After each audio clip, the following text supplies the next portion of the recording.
All right. So we're live.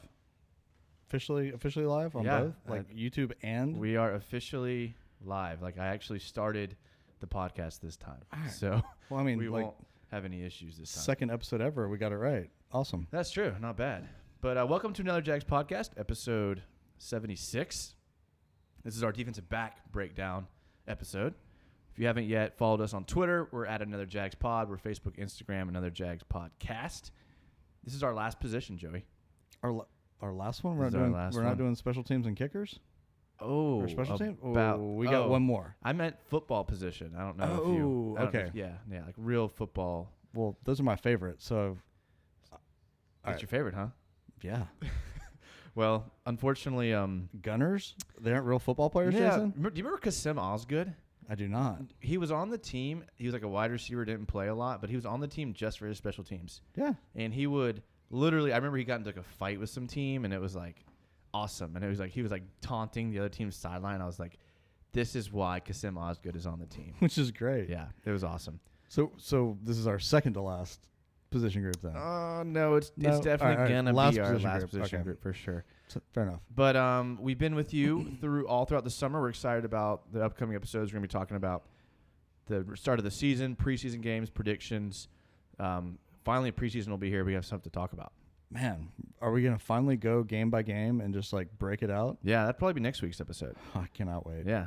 But before we get to the defensive backs, there's been a little bit of news in the Jacksonville Jaguars scene that's kind of breaking. We'll start with the Jaguars All-25 because there seemed to be a little controversy with the number 2 and number 1 selections.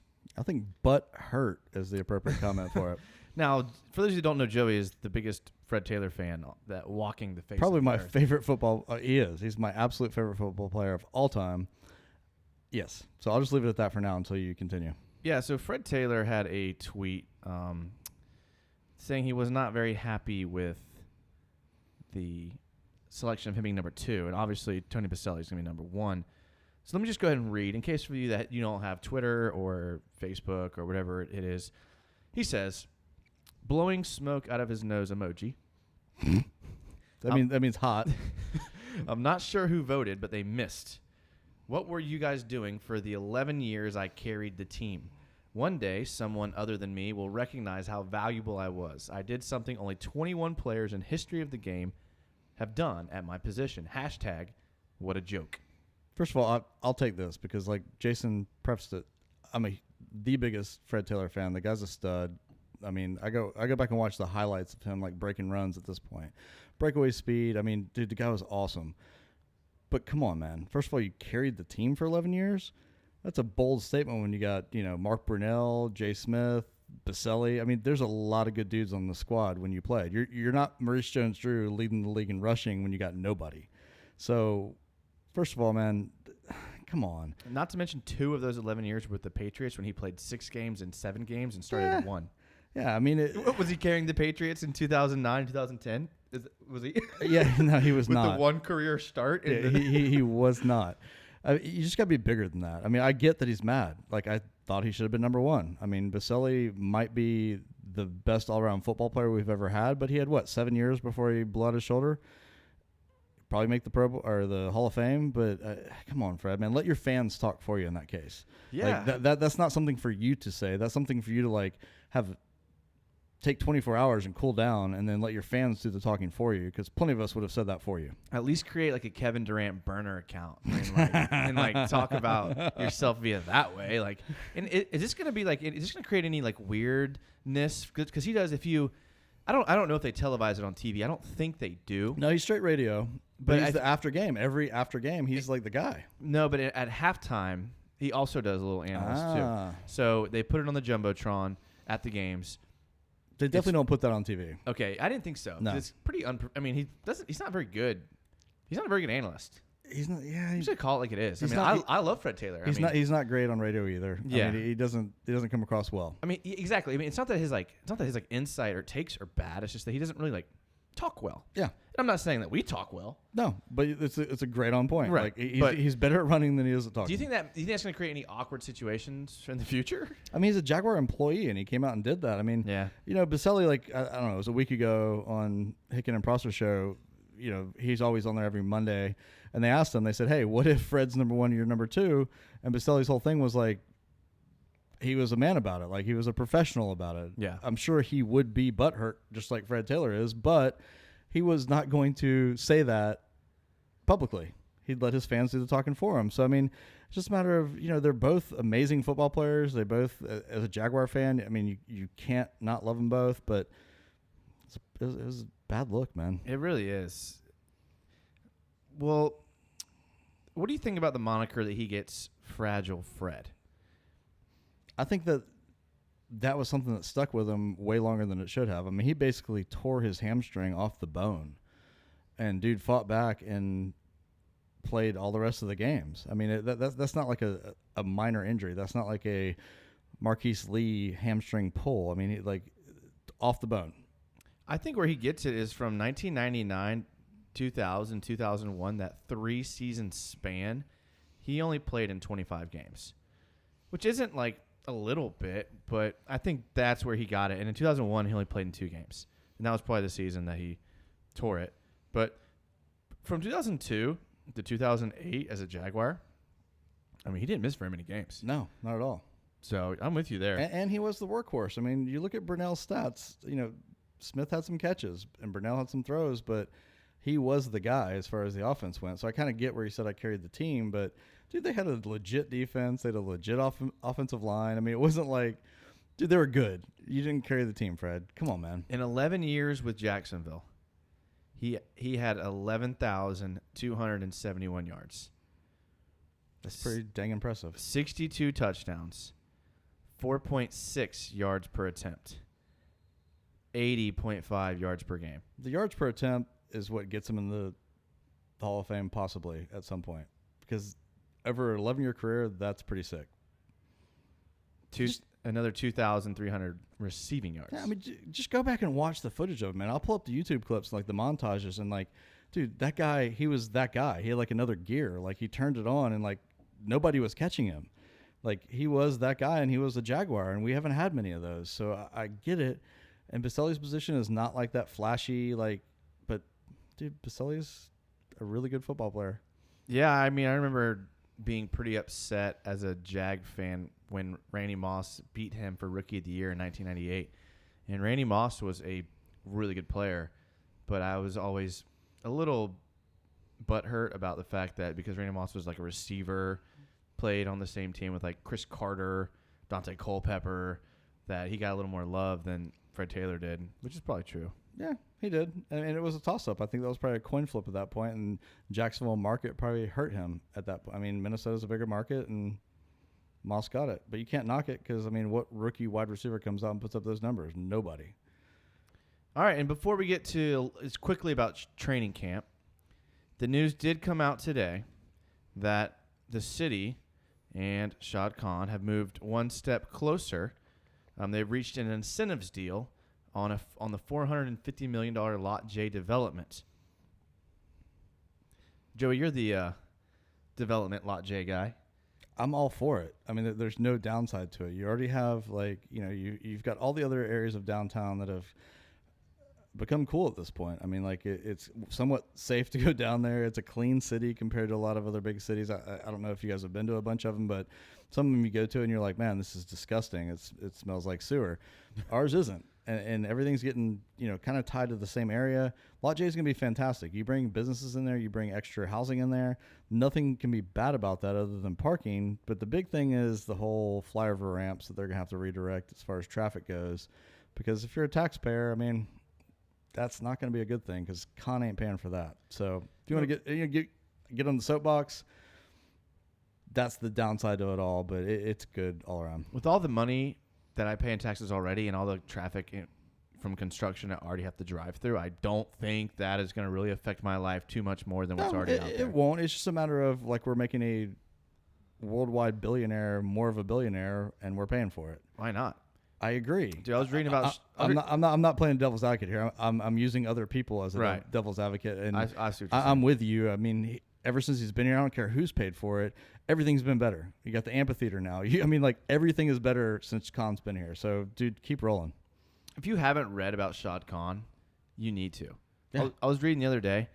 He worked for this company called Flexingate. Yeah. And he was like, He was like the cashier. he's like, I can make my own bumpers that are better. And so Yeah. he started his own company, got a deal with GM.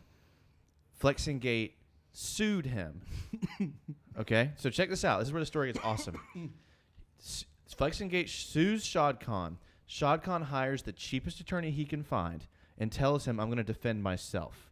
Goes to the library for like 2 weeks straight, reads all these law books, defends himself, wins the case, ends up buying Flexingate. And that's the thing. Like, I have zero problem with rich people whatsoever, especially if you're the guy who like put the boots on and did it yourself. And that was him, dude. He came over here and like he was literally working as a clerk, a checkout guy at that company you're talking about. Said these people are not doing it right, and they're the number one company. I can do it way better, and he did it better. And then he's like he's parlayed that into this like he's one of the top 50 Yeah. in the world right now, right? I mean, dude, you have to appreciate that. And he's our guy. They're not if they do Lot J, they're not going to England as a team. No way possible. That solidifies them here, so that should like quiet all the concerns about that, which is another bonus. Yeah, if you're like a hardcore Jag fan and you don't want them to move, you need to be out there helping them reroute that flyover. Absolutely. Like hey, can I throw this chunk in the Give me river? a yellow vest, bro. Like something. Because that will keep them here. And that's what he said all along. I mean, you never know. It could have happened, but if that goes through, there's no way it's happening.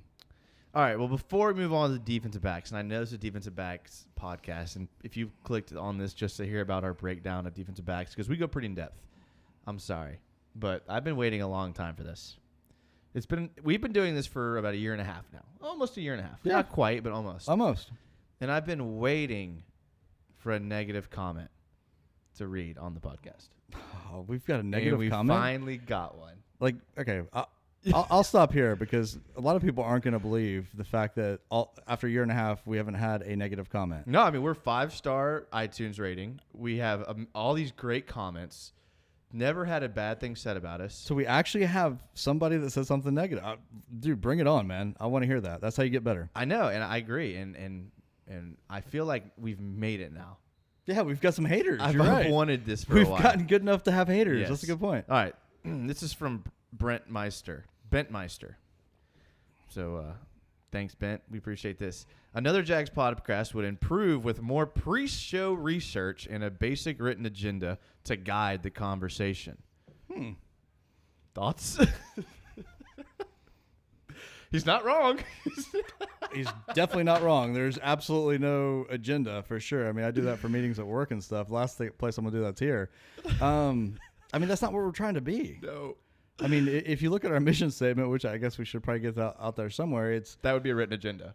So yeah, that's too much work. Yeah, not happening, Brent. I mean, that's almost a compliment because we're trying not to be that. Yeah. Right?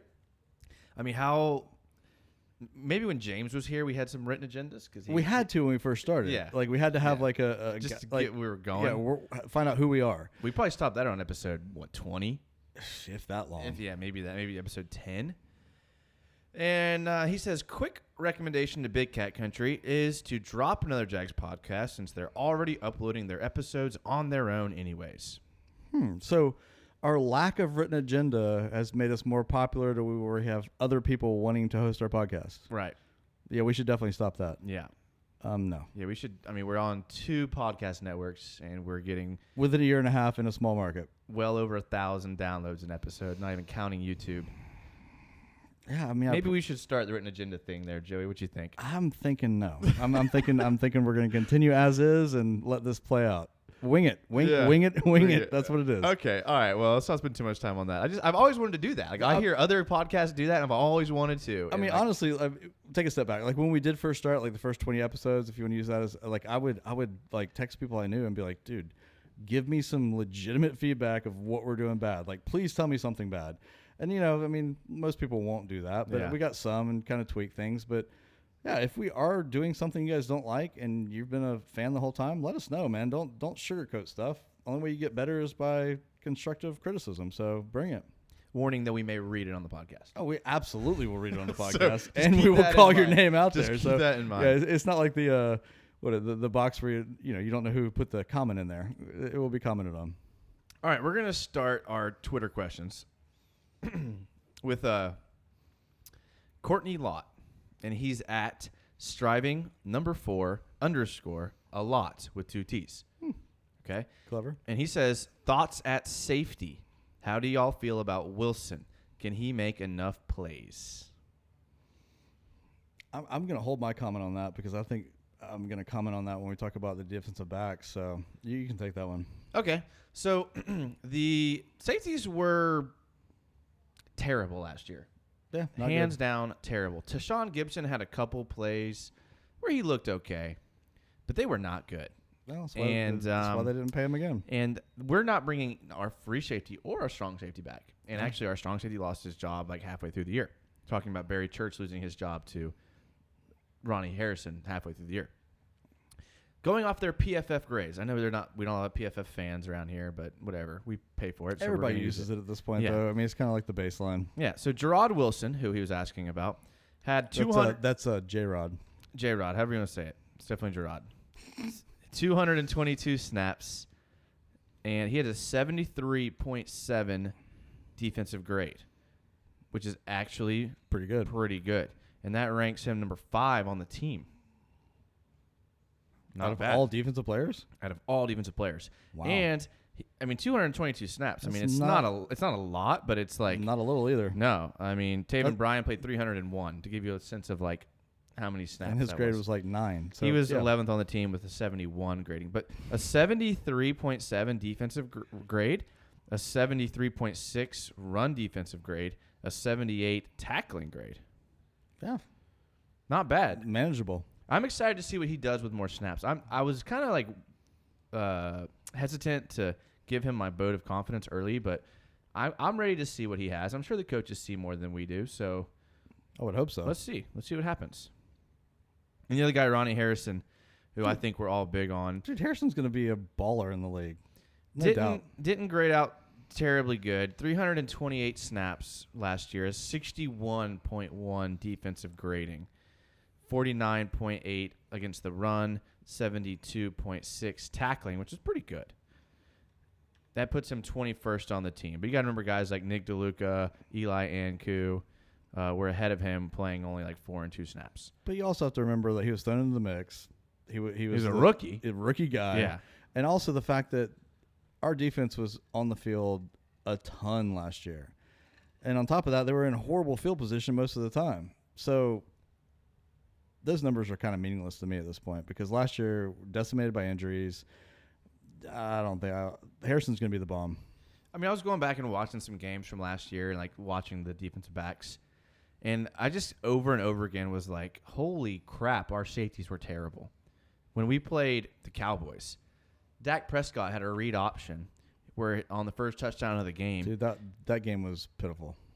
But this is like the first touchdown of the game. This isn't like after we've been like defeated and like no one's trying. This is like at the beginning. Barry Church takes the worst angle I've ever seen at a player and runs into Telvin Smith, runs into his own guy, gets beat, and Dak Prescott just like prances into the end zone untouched. It's like, dude, Barry Church, like you've been in the league for a long time, and you're going to take that terrible angle. Yeah, but Church, man, I mean, he obviously fell off the cliff of time last year. I mean, the year before that was good. I think time caught up with him, and that's why we let him go. Tashawn Gibson in the Cowboys game just straight blew his assignment against Cole Beasley. Left him wide open for a touchdown. It was like the second touchdown of the game. Yeah. I'm just thinking like, what in the Eagles game? He gets his eyes in the backfield, loses Nelson Aguilar. It's like, dude, what are y'all even looking at? Like, what are y'all doing? So safeties were so bad last year that I don't think Gerard Wilson and Ronnie Harrison could be that much of a downgrade. No, there's no way. And it's weird coming from 2017 when we were so good, which leads us to our next question from Brent Papineau. And he's at Brent Papineau. And he says, with 2017 being a 10, what would you give this group so far, like on a scale of 1 to 10? Well, first of all, 2017 was a 9 at best. Yeah. But defense-wise, comparably, I mean, I'd say the same. You're looking at like probably an 8 to a 9 rating before the season starts. Well, the addition of Josh Allen is absolutely pretty good, but the loss of Telvin Smith yeah, kind but of it's hurts. the same He player. led the team in tackles. Same player, but a bigger, more physical specimen. So Telvin was awful last year. Sorry, Telvin. So what's your number? You said 8 or 9? 8.5. 8.5? I'm going to say 8.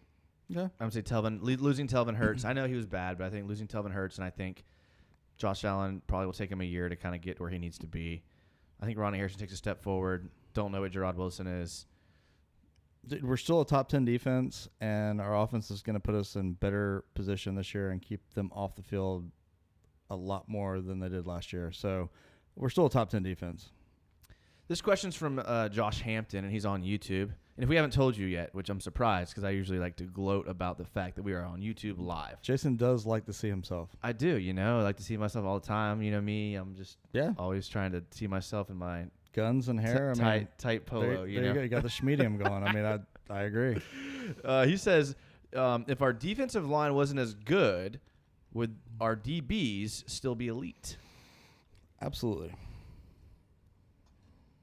That's obviously, I mean, simple answer, yes, they would be. I mean, yeah, our defensive line is awesome, but our DBs are even better. I mean, I think. Okay, so do you know DBs is talking about safeties and corners? Yeah. Okay. Yeah. I mean, I don't think our offensive line helps over the middle very much, right? I mean, or our defensive line? No. Yeah, obviously they haven't. So, I mean, dude, Boye and Ramsey are two of the top, at least 10 in the league? Maybe top 8? Yeah, where'd you put them on like a tandem scale? Tandem, I'd say they're probably second. To who? I can't think of names. The Chargers. Chargers, yes. I think Chargers, yeah. I think there's a question about that. We'll get to in a second. Yeah, and but that's kind of a coin flip. But yes, I mean, our secondary is elite.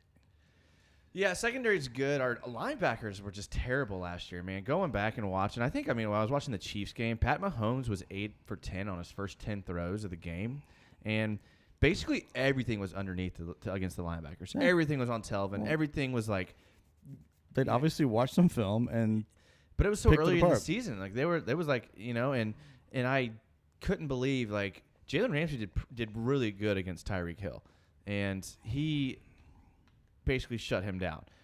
And the linebackers really what gave that up. Boye does get a little when you're asking Boye to cover a guy across the field like on a drag route. You get in some sketchy territory. Like he was asked to cover Will Fuller on a drag route pretty much across the entire field. Now, granted, nobody could do that with the exception of Jalen Ramsey. Jalen Ramsey could do it. Yeah. But when he's asked to do things like that, like Boye isn't going to do that great. But he shouldn't have to do things like that, right? I mean, shouldn't somebody pick that up when he's coming across? Well, this kind of goes back to Brent's question about 2017 versus like what happened last year. See, in 2017, we ran a lot of like cover one. Cover one is just basically everyone's manned up. Yeah. And then you have one high free safety that just kind of plays like that, like rover in the middle of the field. So Tashawn Gibson would just play at freelance and safety. Everyone else was just manned up with the guy across from them. The D-line was so good, we rarely had to check out of that defense. Last year, D-line wasn't getting the pressure for whatever reason, and we went into some cover 2, we went into some cover 4, a little bit of cover 3, and we just started getting like destroyed in that. So what you're saying is we've got like a lot of elite athletes that are dumb? I think we have a lot of elite athletes that need some help from the linebacker position. Okay, which is, like we talked about last week, one of our extremely young, weak points. So, So unless we can... but we're being positive, right? I mean, it's preseason. Yeah, you're right. We're being positive. And I think... Look, apparently... Quentin Williams has been looking... Oh, I was hoping you bring his name up, man. I can't wait. Really good. And what did Marone said? He was the fastest guy on the field. Yeah. So... I mean, he's before he puts himself in the hospital or kills somebody with his spear tackles, he's going to have a heck of a 5 or 6 game run. You can't get more penalties than like we had last year. So Well, I mean, these would be like flagrants, like in basketball. Watch this film. But yeah, I mean you talk about camp. That's a great like segue to that. Quentin Williams apparently has like shown up and is balling, which is exciting because we're gonna need it, man. this question is from Ramen Eater, and he or she is at Eater_Ramen, and Ramen Eater is killing the question game. Is this like ramen, like the noodles?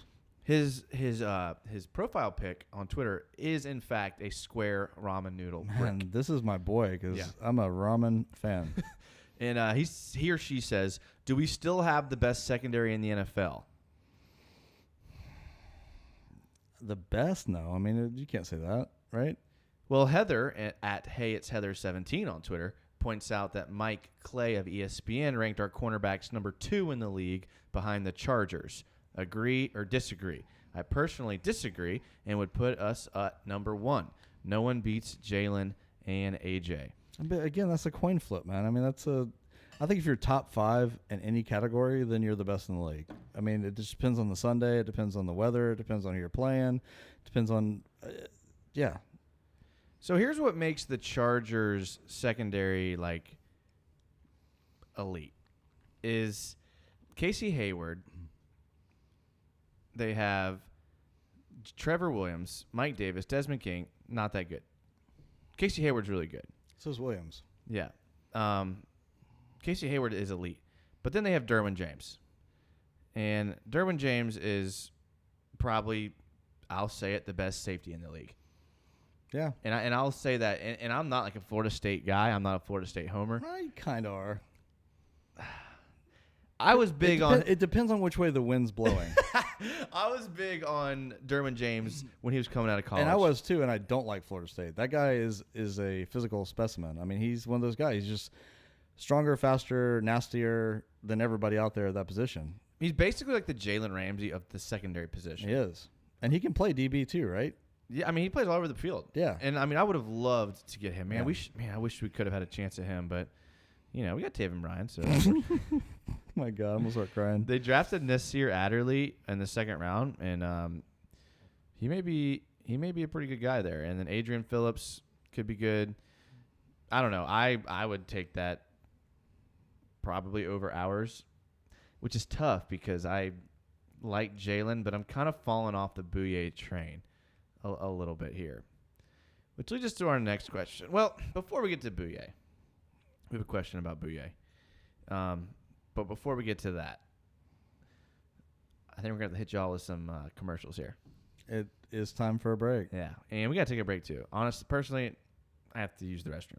So A little too much information, but so hopefully it's number 1, not number 2, guys. it will be a quick break. So if you're watching YouTube live, we're going to take a couple minute break. If you're listening to the podcast, we are going to be hitting you with some quick ads here. Support the ads, whatever they are, whatever podcast network you're listening to. They could be different, but just support them either way. And if you're the guy who gave us that bad review, you're probably not listening, but we apologize, and maybe we'll have an agenda for this next segment. Doubtful. Can we like tease the next segment? Like maybe talk about training camp? I don't even Well, wanna, we're gonna take the rest of the Twitter questions about DBs. see exactly. I don't even want to commit to that. Yeah. And honestly, like in the past, who knows? Like, segment 2 has been honestly as random as segment 3 because we're that unscripted. We are. So we're gonna take a quick. It's just straight raw talent, guys. We're gonna take a quick break, and we'll be right back.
All right, and we are back, and I'm taking the bulls by the horn and saying like I'm bringing us back in after last Joey. week, man. Jason called me out and said you'd never do this, so I like it. another Jags podcast is back, and you can find us on all the major carriers, YouTube, iTunes, Big Cat Country. Just check us out. You know where to find us. Carriers, like cell phone carriers? I mean, carriers of everything, like content Like Boost carriers. Mobile?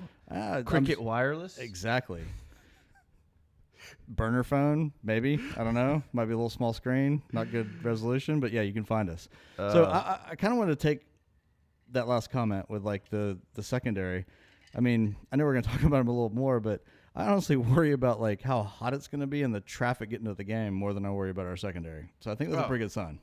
I know you're going with that. But you're right. You're right. Like out of all the position groups we've talked about, there's probably not a stronger one than the defensive backs. Yeah. So, I mean, whether they're 1 or 2 or 5 or 6 in the league, I mean, that's the least of our concerns. So, I mean, that's a good thing. Yeah. Because they're good. And we were, and I'm excited about their replacement of the safeties. I kind of, I don't want people to think that I'm pessimistic about that because literally on the break that we just had, we have some Jaguar games kind of running on the TV in the background, and we watched Barry Church just get absolutely torched by Foster for 77-yard touchdown in the Bills game. Yeah, I mean, it looked like his ankles were made out of like, I don't know. It looked like Joey trying to cover me on the football field. That's a And great just comparison. Torching past him. Like Jason at full speed on a crossing route and me trying to compensate for that and just Like not still. not doing it. Yeah. It was the most pathetic thing. We both stood there and we're just like, how fitting was this? Like literally the only thing he did was turn in the right direction. That was it. Acknowledge that he was going that way. That was all. And it was like, oh man. So and that's Buffalo. and that's and that's probably why he lost his job after that game. So I have to agree with you on that. I mean, everybody got kind of mad when Tayshaun left because he was a decent Jag and showed up, was at a lot of games, played okay, but his contract. that's what I'm saying. Yeah. Like we dumped a lot of money in two positions that we didn't need to pay him. Yeah. Well, So I feel like we can get away with Gerard Wilson at that position. And then honestly, like I don't know what they're going to do. Like I know the safety position has become very like cross-trained, right? As far as like a free safety playing strong safety and vice versa. Like I don't know what they're going to do with Gerard Wilson and Ronnie Harrison because Ronnie Harrison is typically a strong safety. He played strong safety at Alabama. they both are, right? He played strong safety last year when he filled in for Barry Church, and then Gerard Wilson is also. Yeah. I mean, I guess he could kind of play free safety, but I think they would rather have Ronnie Harrison at free safety. I think that's what I was about to say. Because at free safety, when you're in cover 3, which they like to play a lot, or cover 1, which they like to play a lot, your free safety is your literal last line of defense. And So- let Harrison put a couple hits on guys at free safety and see if they want to do that again. Yeah. How many times do you think before he gets flagged and fined? Hey, I'll take a flag with him lighting somebody up. Yeah, it's true. It's like the Reggie Nelson when he lit that dude up Exactly. at Oklahoma. The Gators Yeah, national you're not doing championship that again. 2006. See, see. That was pretty impressive. See, I'm did not like all you Florida do State some guy. pre-game prep, like some pre-show prep with that comment? Or was that No, just it straight off just- the top of the like? Okay, I ride the fence with Florida and Florida State. I can't help it. Okay? I know you do. That's why I like said both. which way the wind's I blowing. like both. Okay, I like Fred Taylor and I like Jalen Ramsey. Like sue me. Okay, sue me. Honestly, I mean that's kind of the way to be in our area. But Go Ospreys. All right, this next question is from Ramen Eater, and he's at Eater_Ramen, and he just had 2 great questions, so we're gonna hit him with another one. He said the good number 1 receivers we face this year are Tyreek Hill, DeAndre Hopkins, Emmanuel Sanders, Michael Thomas, AJ Green, DeAndre Hopkins again, T.Y. Hilton, Mike Evans, Keenan Allen, Antonio Brown, Julio Jones, and T.Y. Hilton again. ouch. Well, first of all, AJ Green you ain't got to worry about anymore, right? And then Yeah, you're right. Antonio Brown, I think, is gonna not be good this year. Honestly, I know who that bold, I bold don't take. know if I agree with that. You don't? No. All right, He's not the type of guy that just like Dude, drops off. But Oakland is a dumpster fire. Yeah, but Antonio Brown's not the type of guy that drops off.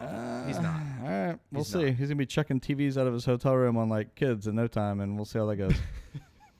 All right, but I mean, And Tyreek Hill. Tyreek Hill just like has a serious like thigh contusion. No. He took a knee to the thigh. Oh, he did? Yeah, carted off the field. Yeah, Did his son hit him? I hope so. I mean, karma comes around, man. I mean, it's not like an injury where he didn't break a leg, he didn't tear an ACL. But did you take a deep thigh bruise as a speedy guy and try to come back from that? I've had that happen before, and it isn't easy. Like your leg just gives like anything else. So we play them early. All right, I'm going down this list, and I'm going to tell you why I'm not scared of any of them.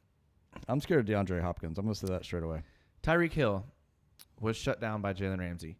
In fact, Tyreek Hill held Jalen Ramsey twice in the Chiefs game because he could not hold Jalen Ramsey from getting off the block. No, I'm sorry. Sammy Watkins had to hold Jalen Ramsey because he couldn't block Jalen Ramsey. I don't think Sammy Watkins was on that list.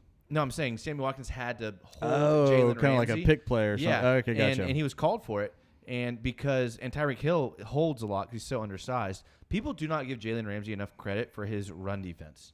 And like they see the super athletic plays he makes like in the back of the end zone against the Eagles in the London game, but they don't think about the fact that receivers have to hold him so that he doesn't shed the block and get to the backfield. Plus, how many pictures or video of Jalen have you guys looked at in the past 2 weeks?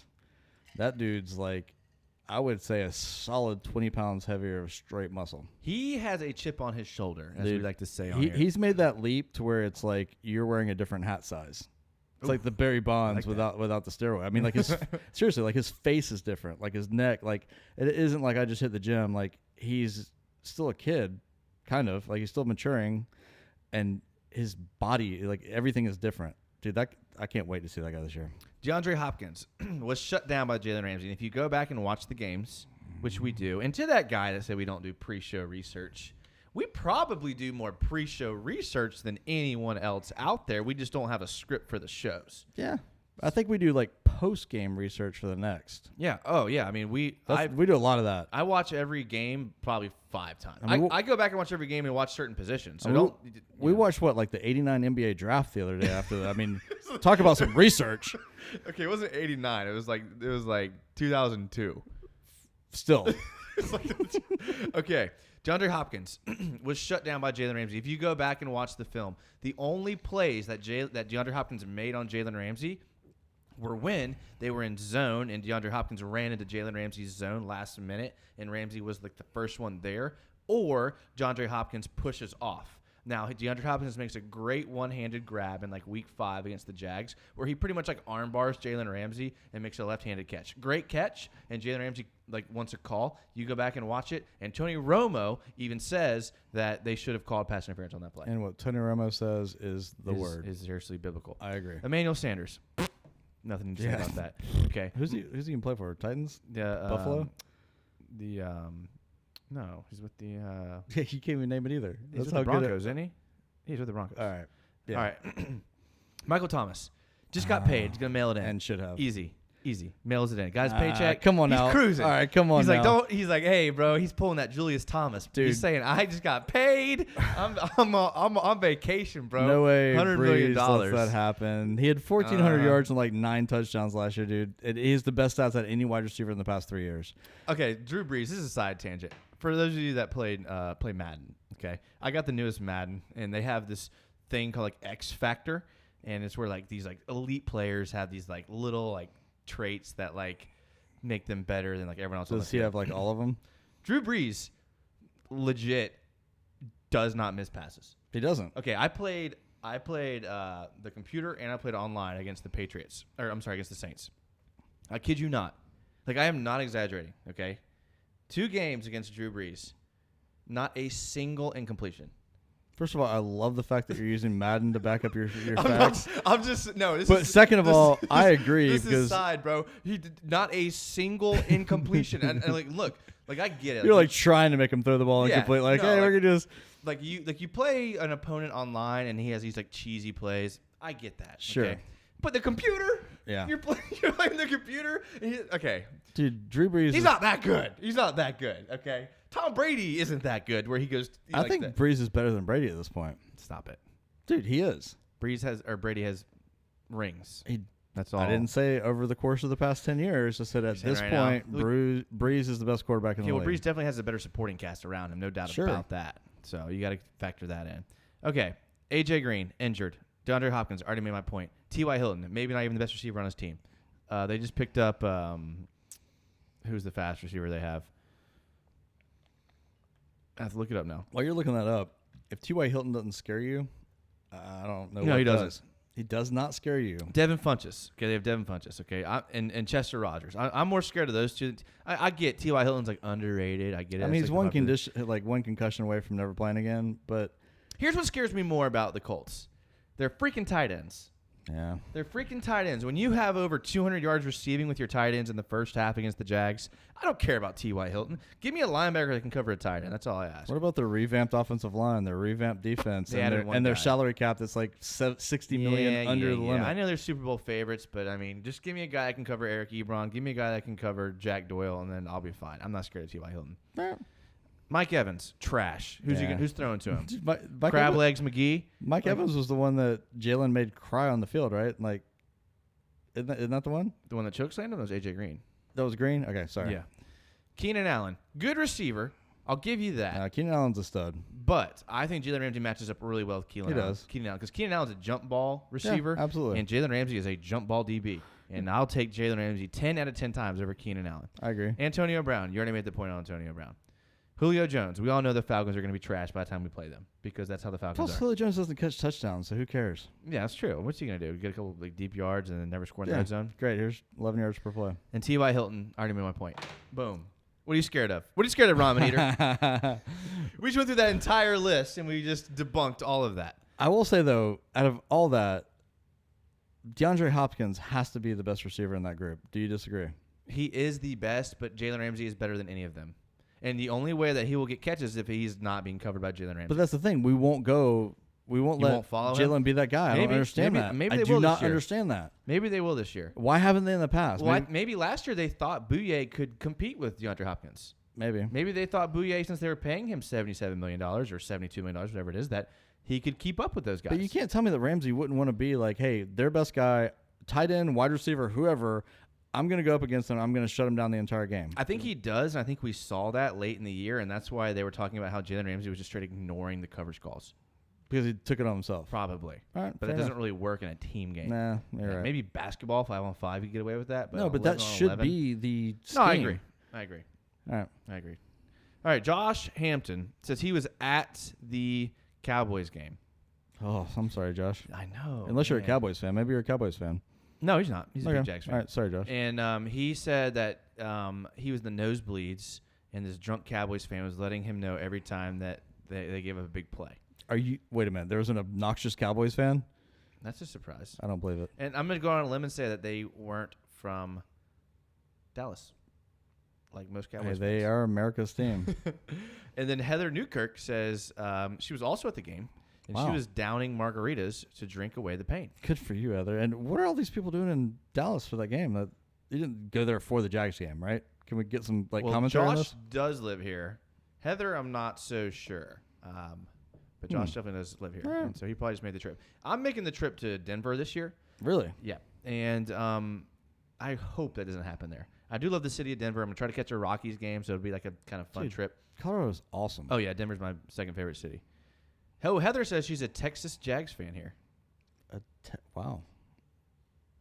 I like that, Heather. Yeah, I appreciate that. Maybe we can. We still need more backstory, though. I mean, I appreciate the rapid comment, but how did you end up a Jags fan from Texas? We want to hear that. Well, while we wait for that, because she's YouTube Live. Nice. Let's move on to Noah Bennett's question. He's at the Noah Bennett. Noah. He says this is a little bit of a loaded question.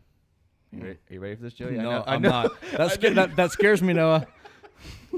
He says, it seemed that Todd Wash schemed a lot of off-man coverage. Do you think this was part of the reason for Bouye and Ramsey's off year, and would they benefit from press man coverage? I was going to actually say something. No, again, great question, as always. I was going to say something about this earlier. Ramsey seemed off last year, to use the off word. Ramsey did? He did. The first half of the season was not – dude, you cannot say that he played as good last year as he did in 17. I mean, he's still the best player on the team by far, but it seemed like he was soft coverage way too much. He was trying not to make a mistake. He wasn't pressing. He wasn't going for the big plays until, like you said, maybe he said, F you, defensive coordinator, I'm going to do what I'm going to do because I'm J-Rams. J-Rams? Is that what you've dubbed him? I like J-Rams now, so I've had to come up with a moniker for him. Yes. Okay. I could be wrong. Because I've coached football, And unless you're in the huddle, unless you're in the meeting rooms, we can only speculate on what was called. Okay? We can get a pretty good idea from watching where players line up pre-snap, what they do at the snap. But unless we really know the call, it's hard to know who's responsible and who is at fault on these plays. That's coming as a former player and coach. Yeah, but if you know Jalen's personality. No. You know how fast he is. You know how strong he is. You know how dominant he is. I'm just talking about addressing Noah's question. Okay. So when he says it seemed like Todd Wash schemed a lot of off-man coverage, Todd Wash may have given his defensive backs liberty to play pre-snap at certain yardage. For example, really good defensive backs are given the liberty to play wherever they want pre-snap. They want to be in press, even if it's like a cover 3. So in cover 3, just to educate people that are unfamiliar with anything, because people tell us all the time that they have no idea what we're talking about. In cover 3, myself included, your two corners. So basically, you split the field in thirds. Yeah. Okay. Your two corners are responsible for everything deep, outside the hash marks. Sure. Okay. So like if there's a bomb, then the corners are responsible. So you don't want to get caught up if it's right. a deep play. And if there's a throw to the flat, that's the soft spot in a cover 3. Technically, the linebackers are responsible, but they're going to give that up and tackle you for a gain of 2 or 3. A good DB has given the liberty to play press in that situation, which is very, very risky. But a guy like Jalen can do it because he can press you and he has the speed to get you to make up for a mistake. Yes. Right. So it's hard to know like what they did. Like maybe they gave Jalen like unlimited like liberty to play wherever he want. Maybe they told Bouye he needs to be like within 5 to 7 yards. Maybe they gave both of them liberty to do whatever they want. Maybe depending on the receiver. See what I'm saying? There's a lot of variables involved. What I do know for sure, though, is that even though it looked like an off year for the defensive backs last year, where teams attacked us was quote-unquote underneath, which means where the linebackers are responsible. Well, I get that, and nobody's disagreeing with that. I mean, I think the question like goes to the point, like, not as a football coach, you look at the DBs, especially Ramsey, and there were plenty of plays where he was 3-4 yards off a guy and then hit him for like a 6-7 yard gain, whereas the year before he was breaking that pass up. Right, and I don't think that is so much to do with like them having an off year as much as like them thinking like, okay, our D line isn't getting to the quarterback the way they did in 2017, so I can't afford to be in. So he doesn't want to get beat deep. Right, like he doesn't trust the line, doesn't trust the middle. Right. Maybe like so because like say what you want if you're me about T.Y. Hilton, but the bottom line is if you're in a foot race and I'm starting facing forward and the other guy's starting facing backwards, you're going to lose. You're going to lose most of the time. Yeah. Right. So if you're Jalen Ramsey, you're thinking, okay, Calais and Yannick, they're not getting there the way they did last year. I need a couple yards. I got you. Right. So I wouldn't really say it was an off year for them. I would just say it was like a change in like their thought process. And again, I could be totally wrong because I am under the subscription that the bad defensive play was solely on the linebackers last year. 100%. And our offense. Yes. I agree. Yeah. So and the safeties. Can we just lump everyone in besides the DBs and yeah, again, like I said, I'm more worried about the traffic. Yeah. So good question, Noah. It's tough to answer because we're not coaches. I wish we could have a coach or a player on here. We could ask them these questions. Like, hey, did we call as much cover one man as we did in 2017, or did but they wouldn't give us a real answer anyway. No way. Maybe one of these guys like Cedric Woods who just retired would. I don't know. Maybe. All right. Fred Taylor would. Fred Taylor would probably get injured on his way here. way to continue that myth. All right. Okay, Heather is going to fill us in on how she's a Jags fan. Right, she said that her dad became a Jags fan when the Oilers left Houston. Ah, I like that. So she was raised a Jags fan, and she said her mom is a Cowboys fan, which makes things a little bit interesting. I like that. Like, I'm bitter about the fact they left Houston, and I would refuse to root for them anywhere in other. Yeah, that's awesome. If the Jags left Jacksonville, what would you do? I would go back to being a giant Bears fan. Really? And Jags would be my second team at that point. Absolutely. I grew up a Bears fan, man. I mean, we didn't have a team till I was in high school, like late in high school. I'm a diehard Jags fan now. Like, I would want the Jags to beat the Bears in the Super Bowl. But if the Jags hauled butt to another city, man, yeah. If the Jags moved to London. Well, that's different. What if the Jags moved to London? If the Jags went to London, I would absolutely still be a Jags fan because my aunt lived in London forever. I've been there tons of times. Now it's getting personal and It is, backstory-ish. but it is. But I mean, I have a personal reason to say I would still root for them there, but that's only if they move there. If they went anywhere else, nah, dude. Sorry, guys. Peace. I would 100% be a Jags fan if they moved to London. But here's what I would do: is I would pick up a second team to follow, and that second team would be the Miami Dolphins. Of course I would. What do you mean? Of course they would. I was gonna say that before you said it. The Miami Dolphins, because I kind of like the Miami vibe, and I could go down Yes, there and watch and you games and You like the Magic. You like yeah, that's Orlando. hockey though. down there. Yeah, of course. no, but yeah, I mean they're You're Florida. a Florida guy. Yeah, yeah. Yeah. Fitz Magic. Fitzmagic. Enjoy that. Yeah, we just got a text that I heard that. our picture is super crooked. Oh, that picture. Wait, this picture or that picture? I'm just joking that it's that one. I'm assuming it's the YouTube video. It is like at a 90-degree slant due to the books you put underneath the chair, but I don't know. Well, we'll fix that under. Hey, segment 3, the picture. Is that better? No. All right. If you're listening to the podcast, please go back and. Yeah. The actual picture. Okay, I was right. No, I think it is the actual. Okay. Yeah. Is it the painting or the YouTube video that's crooked? Can we get some clarification here, please? Move on. Do we? This isn't in the script that we wrote. Okay. Yeah, our agenda has nothing. Well, to actually, do. in my script, there is a large portion for random nothingness, so we're right on pace. Okay, let's get to one more question, and then we will take a break and fix the picture painting. Figure out what all it of is it. All of that's it. crooked, and then we'll talk a little about training camp and then everything else. Sounds good. Okay, this last question is from our boy P Jack, and he's at radius_Johansson, and he says, Jalen is obviously the champagne of our DBs. I like that. Indeed, of the NFL DBs. I like that. What drink analogy best fits each of the other DBs on the roster? This might be the.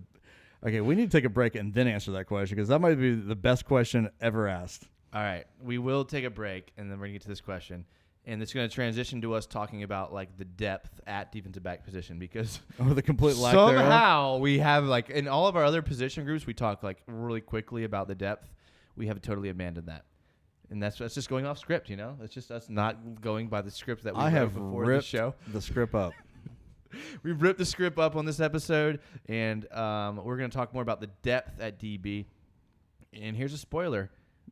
I think there may be a guy that will surprise some people next year. Is it Minshew? And his Playing name DB? is not Gardner Minshew playing DB, which, but you know what, with those, He could with do those it. thighs, I bet he could. He could absolutely do it. All right, this is going to be our last break, and then we get into segment 3, which we've been told is the best segment of the entire show. So support these ads and tell them Another Jags podcast sent you, and tell them that you had to turn your head sideways as you were watching them because our video was crooked. Or maybe the picture was Or crooked. are you crooked? Or maybe your phone is crooked. All right, we'll be right back.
All right, and welcome back to another Jags podcast, episode 76, the defensive back episode.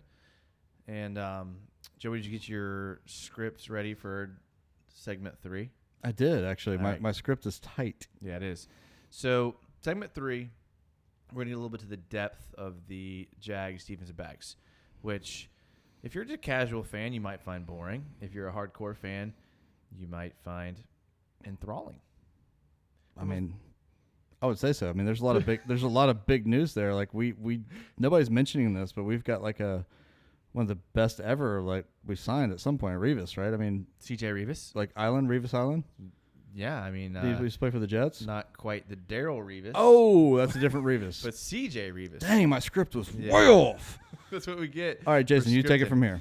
Well, Josh Hampton says he feels like Todd Wash had the defense playing conservative to preserve energy. Last year? Yeah. Well, I mean, I could see that, dude. I mean, honestly, I mean, you're on the field like all the time. That's true. All the time. And yeah. Okay, I'll take that answer and be like, yeah. Like, it's not the craziest. No, it's not at all. I've ever heard. I mean, the guys were mad. They were fighting each other. They were like wanting to kill Blake. I mean, I could see him like doing some stuff to be like, dude, you guys are going to have to win the game. You're going to have to be on the field all the time. Let's just expect that. We're going to try to conserve some energy. Like Yannick Ngakoue sacking Dak Prescott, and then on the next play, hey, a breather is needed, Jason. literally standing up and doing nothing and letting Ezekiel Elliott run right past him for 15 yards on third down to get in field goal position. Hey, you tackle Zeke, man. That's going to take some energy away. We're not talking about that. But 19 mil, no. Yeah. But he was $100 million, though, so that we can watch you stand up on third and long so that Zeke can run to field goal. Okay, I digress. All right, so the question that we teased was Patrick Jackson's question of Jalen is the champagne of DBs. What drink analogy best fits the rest of the DBs? And like a tag-along to that is Rob, and he's at Zeno Rob with 2 Bs. And he says, who do you see, if anyone, moving up on the depth chart to ease the probable Bouye release for the 91-44-20 cap ramifications after this season? Don't see anybody on the depth chart that's moving up for that. You probably do. But, I mean, to answer the question about the drink analogy, which is fantastic, I mean, if Ramsey's the champagne, then Bouye's the mimosa, right? I mean. That's actually, like, good. Yeah. Because, like, he's just orange juice, but since there's champagne around, people, like him. Yeah. I agree. Like, who else would drink that otherwise? I mean, if you're over the age of, like, 8. So, yeah. So, he's the champagne. I like that. So here's a guy that I think can move up into the DB role. Okay, so DJ Hayden's a good defensive back, but he's injured a lot. And I think he's more valuable in the slot. And I wasn't too big on him going into last season, but he actually proved me wrong in the couple snaps not couple snaps. I mean, if we look at his. Hayden's going to have to be clutch this year. Do you disagree? I think he just needs to stay healthy. I mean, he is what he is, and I like him. Okay, so he played 456 snaps last year. That's pretty good. That's a lot. That's about what Dante Fowler played when he was second fiddle to Ngakoue. So just keep that in mind. Like, it's like I could like. Why do we have to keep talking about Fowler, Jason? Okay, you need to go back and listen to me and Mike's D-line episode. I did not on purpose. We talked about Fowler a lot. I knew it was happening. Okay, so DJ Hayden played about what Dante Fowler. It's just to give people context for how many snaps he played last year. Fair enough. But that's a lot of snaps. Yeah, I mean it's basically like secondary starter, yeah. right? Yeah. Yeah, and so out of 456 snaps, he had a 74.8 PFF rating, which was good for 4th best on the team. And his run defense was kind of low at 67.3, but his tackling rating was a 78.9. So I think not bad. No, he's not bad, but he only played in 10 games, and his big knock was like health and staying healthy. And he was good blitzing, he was good coming off the edge. But I think he only excels in that slot role because I was watching him in the Lions, and he was pretty much terrible with the Lions. Yeah, he's not a full time. No, he's not a good outside corner, but he's really good in the slot. Here's a guy that you should watch out for, and I'll give him a Stella Artois. That's the grading I'll give him. Nice. If Jalen's the champagne, it's like the Budweiser in Europe, but an import here. He's the Stella Artois, and it's Quentin Meeks. I was going to say that. I didn't want to steal your thunder. Yeah, and Josh Hampton mentioned on YouTube he's a Meeks fan as well. But here's what sold me on Meeks was in the Eagles game in London. He made a really good play on Zach Ertz. Made a diving, played through Ertz's hands, played the ball, and it was wow, that's a good play. And then on the literal next play, and the Jags fans may remember this because it was literally heart-wrenching. Carson Wentz is going to the ground, getting sacked by Calais Campbell. And somehow, one of the most miraculous Ben Roethlisberger-esque throws I've ever seen, he somehow darts the ball over the middle of the field, throws it to Nelson Aguilar, and gets beat on that play. And then he runs for you can't knock him for that. No, I mean, but Quentin Meeks is the real deal. So here's a write-up of Meeks that I think kind of plays to what you're saying. A smart player with good technique, but does not consistently show catch-up speed when mistakes are made. Isn't that Boye kind of in a nutshell? I think Boye is better. Well, no, I'm saying he's like a poor man's Boye. Yeah. Yes. Yeah, I agree. Just for the reference, Quentin Meeks played 47 snaps, which is as many snaps as Eli Anku, and less snaps than Nick DeLuca. Now, Meeks had some injury problems last year, but in the snaps he did play, a 68.3 rating, 38.2 against the run. Ugh. So he's not really a guy that can play in the run game on the slot. He can't play in the slot. But he was a rookie last year. Yeah. So we got to give him a little bit of there. But I think Quentin Meeks can be the guy. And honestly, I don't think we can compare anything to last year because of the dumpster fire that it was, man. Is that a fair comparison to judge somebody by last year's stats? No. It's not. No. I mean, look at any of our good players, and all of them had a down year, even the ones that had a good year. Besides Calais Campbell, who somehow except for Calais Campble, who is somehow the best player we ever had. A freak. And where's Calais? Okay, if Calais Campbell retired today, if he was like, "Hey guys, I'm not feeling it. I'm gonna spend some time with my family," where would he be on your all-time Jaguars list? Of my favorite players? Yeah, maybe top 10. Yeah, easily. I like him. Dude, what's there not to like? Yeah, I tried to do his voice, but I can't. Murder it. That was James Coleman. Yeah, it's the best thing ever. Yeah, dude, he's awesome. He's a stand-up guy. He doesn't get in trouble. I mean, he got a ton of money to come here, has outplayed his contract, I think, at this point, and took a cut to stay. If you would have asked me when he signed if he was going to outplay his contract, there's no way possible. I would have said his best years were in Arizona. Absolutely. But you're right, man. And he's still got a couple good years left in him. I hope. No, he does. He absolutely does. I hope he doesn't hit that sharp drop off the way Peyton Manning did. I don't think he does. I think he I mean, I know Peyton loves football too, but he's that guy. He just loves football. He plays the position that's just abusive on your body. So big though. I mean, it's that's true. Yeah. All right, so then we move on to other guys like D. Delaney, who some people had high hopes, ended up sticking around. Played decent in the preseason last year. I think he had a good play against the Bucks or the I do Dolphins. like to make all my decisions off preseason play personally. Over under. Okay. Over under snaps played by D. Delaney last year. 70. No, wait. I'm gonna give you a number. You tell me over or under. Oh, okay. The number is 2. Crap. Over this is under. a trap question, Noah. Over under. Under. Yeah, he played one snap. All right. Is that really D.D. Westbrook that kind of changed his name and it's on the roster twice? Got put out there on accident. Changed jerseys at halftime. Played one series. Yeah. Tyler Patman, who people were big on in training camp last year. Remember that? I don't mind Patman. You remember Tyler Patman? He got a lot of hype in preseason last year. They said he could have been a starter at some point. Yeah. They did. They did say that. 231 snaps. Okay, that puts him on par with.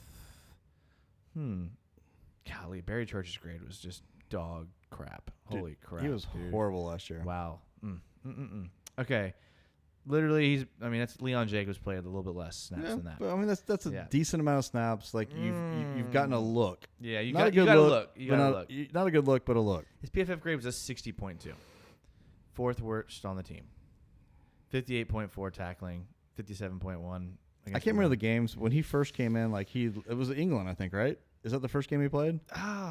Yeah, because that was the week that there was injuries to Boye. Yes. The strip club incident. Yes. Yes, that's what it is. So, yeah, he came in and balled that game, like played really well, and then the next game it was like the polar opposite of that. So it was like offenses figured him out like immediately. So I don't know what that means, but like he looked really good, then he looked really bad. So I think he is what he is. But yeah, that's when Quentin Meeks got his chance, and honestly didn't look that bad. I thought he looked pretty good. It's got a solid name too, Quentin Meeks. Like, yeah, I do like that. Yeah. All right, let's hit these questions that have nothing to do with defensive backs. I like it. Yeah. It is segment 3. I mean, we should be way off schedule at this point. No, we're still on script. I mean, our script should be like we should be way off script. So let's get off script. We've done our pre-show research, and this is our script. We did. Okay.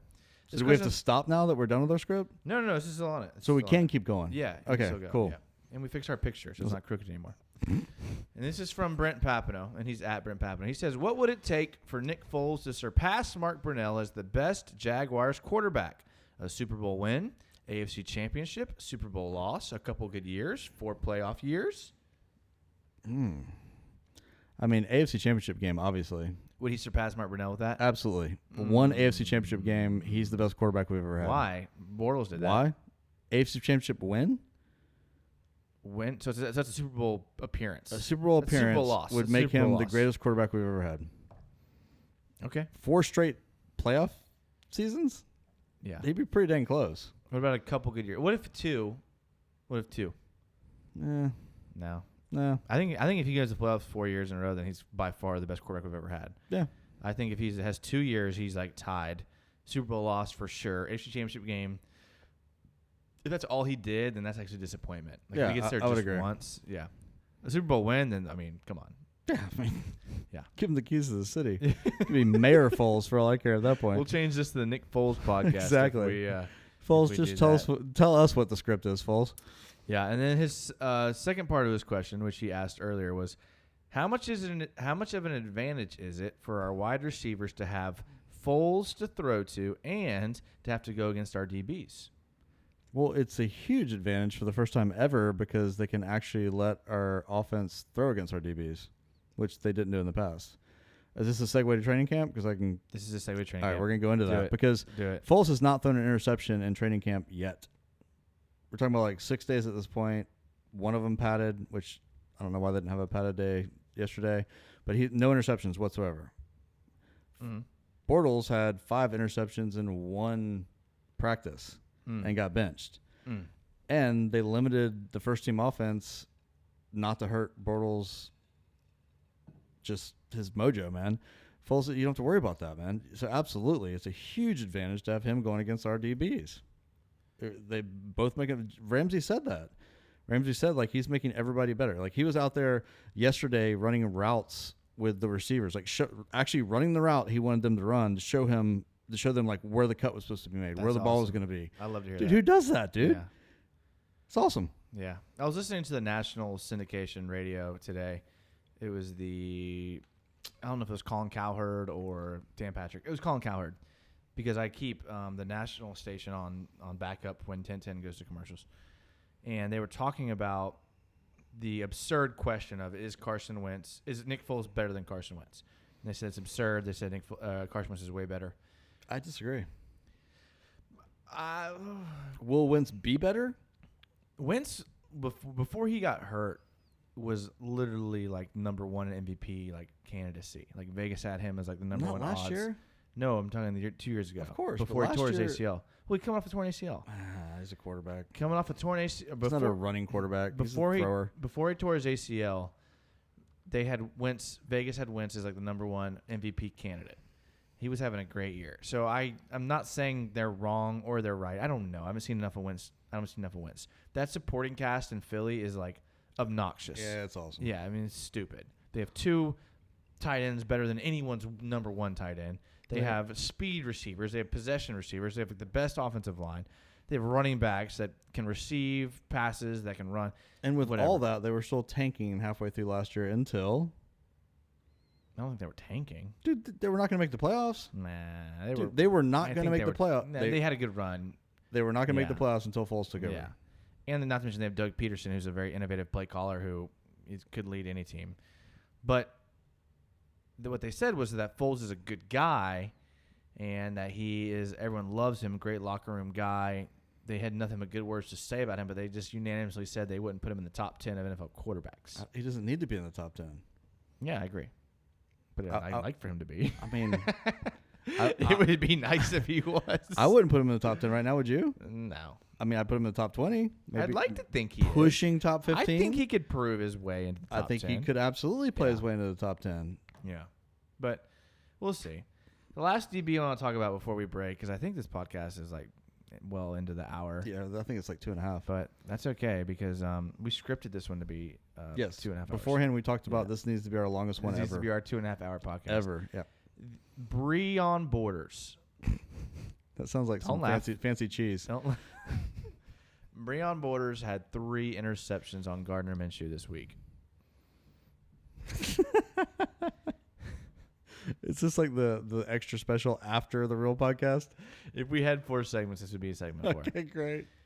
What are the chances that Breon Borders makes the team? Side bet, if Breon Borders makes the team, will you buy us wings to eat on the air while we're recording? I will absolutely buy us wings if he makes the team. But I do think he probably makes the team. I have no idea who he is, but we don't have a ton of depth there. So, I mean. That's true. Yeah.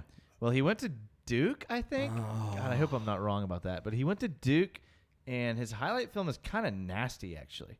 I know you don't go on Twitter, but if you go on our Twitter and you watch, you look I've heard our Twitter is fantastic. Yeah. Oh no, it is. Yeah. I posted a video of his highlight film, and he has like 2 separate plays where he straight like suplexes people.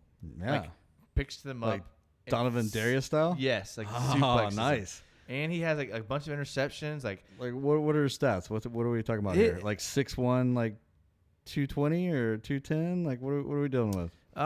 He's like 6 foot, I think. Okay. Let's see here. I have it pulled up right here. He's 6 foot. Man, look at me.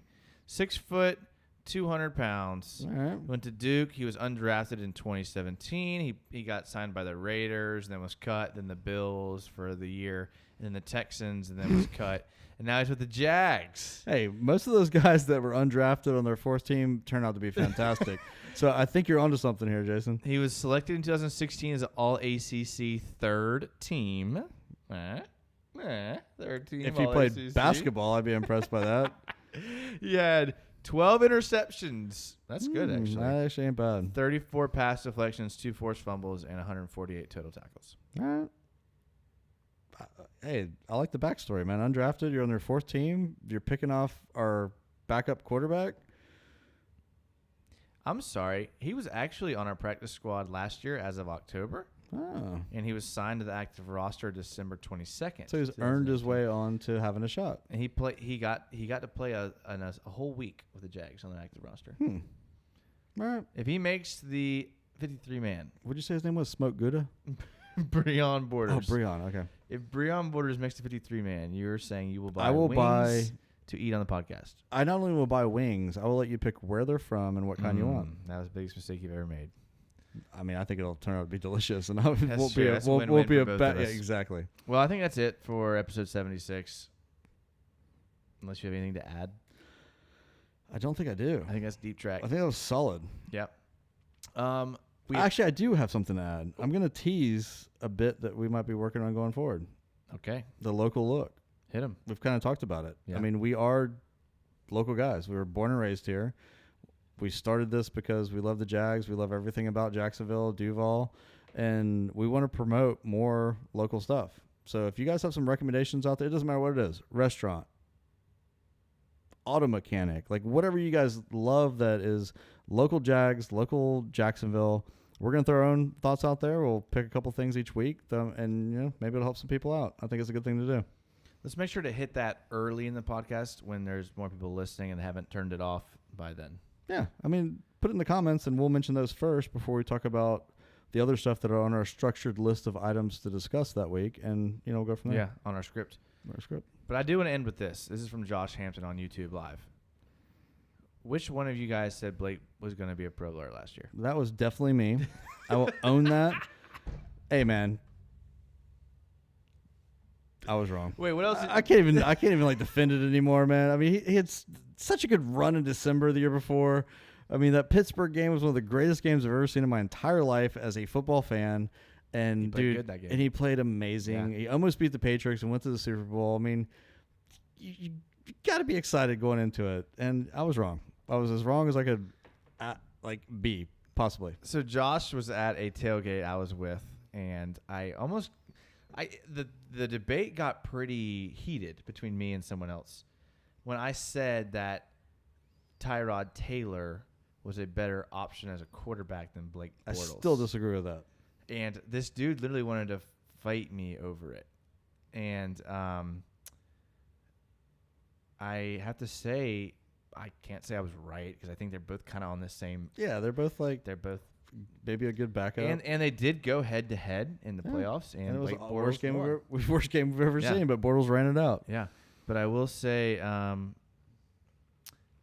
that it was fun, and this dude he was a little under the influence. He was having trouble handling his demeanor and his like. So if you had chose to scrap, you would have taken him. I don't fight. Are you kidding me? I'm too I'm just old saying, to like fight. if you had though, you would have taken him.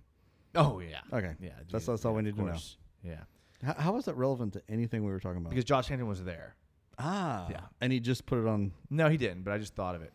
I think Jason just wanted to talk about how he could beat somebody up. Shrimp. Yeah, I think so. Okay. Edgardo Silva on YouTube says, go to Kiyaka Hibachi in Riverside by 5 points. It's the best around town. Bam. We've already got one, man. That's taken off. Yeah. That's Local look. You'll have to say that because I'm not looking at it. I love Hibachi, man. I love Hibachi. And he says Blake broke the record for most helmet batted passes. Shake my head last year. He also broke the record for most running for your life plays and trying to throw it to somebody. I mean, come on. I don't want to defend Blake, but we're past that. We're on to Foles. Josh Hampton said he's not the same guy as the tailgate story. Thinking of different Josh Hampton. We're going to have to edit out this entire last segment.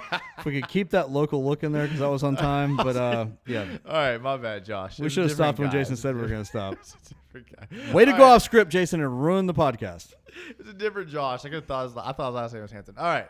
That's it for another Jags podcast. We've got to be done there.